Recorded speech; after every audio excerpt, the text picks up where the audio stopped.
Kamusta mga kaibigan? Sa video na ito ay tatalakayin natin ang makulay at kontrobersyal na buhay ng isa sa mga pinakakilalang professional wrestlers sa kasaysayan ng WWE, si Jake the Snake Roberts. Mula sa kanyang maagang buhay hanggang sa kanyang mga tagumpay, mga kontrobersya at ang kanyang pagbabalik. Tara't simulan na natin dito sa Pinoy Wisdom.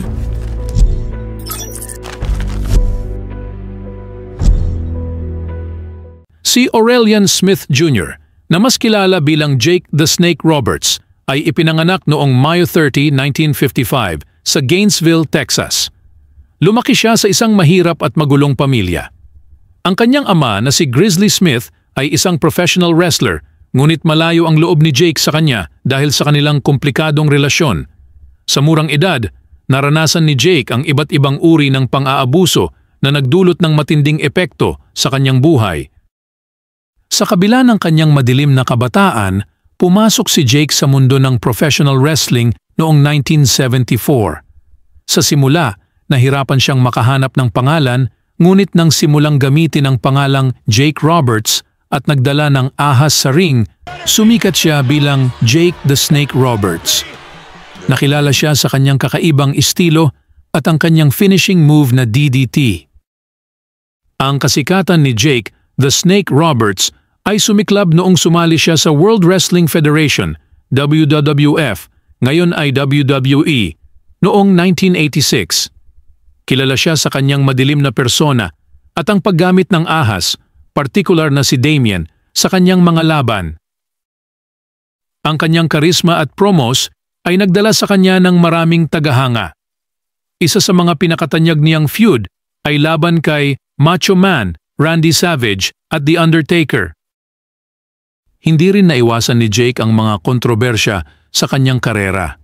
Kilala siya sa kanyang mga laban, ngunit kilala rin siya sa kanyang mga personal na issue.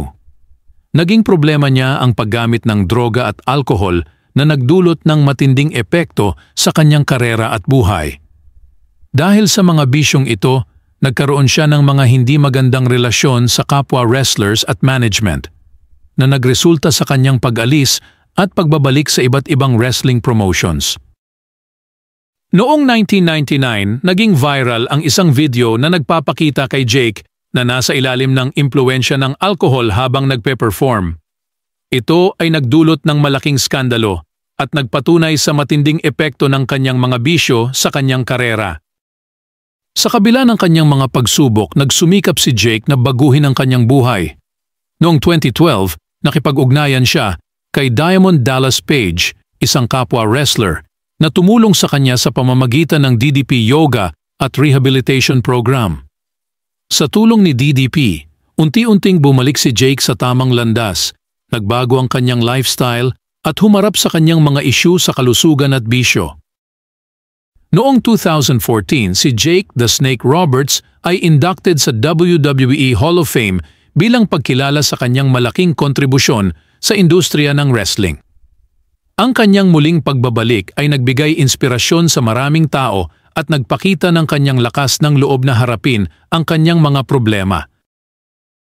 Sa kasalukuyan, buhay pa si Jake the Snake Roberts at patuloy na aktibo sa industriya ng wrestling bilang isang motivational speaker at mentor.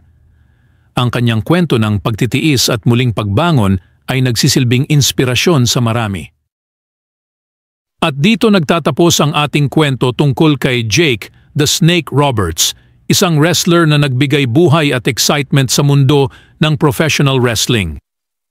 Ang kanyang kakaibang karakter at presensya sa ring ay nag-iwan ng malaking marka sa kasaysayan ng WWE. Ang kanyang legacy ay mananatiling buhay sa ating alaala at patuloy na magiging inspirasyon sa mga susunod na henerasyon ng mga wrestlers. Salamat sa panonood. Huwag kalimutang mag-like, mag-subscribe at i-click ang notification bell para lagi kayong updated sa mga bago naming videos. Dito sa Pinoy Wisdom.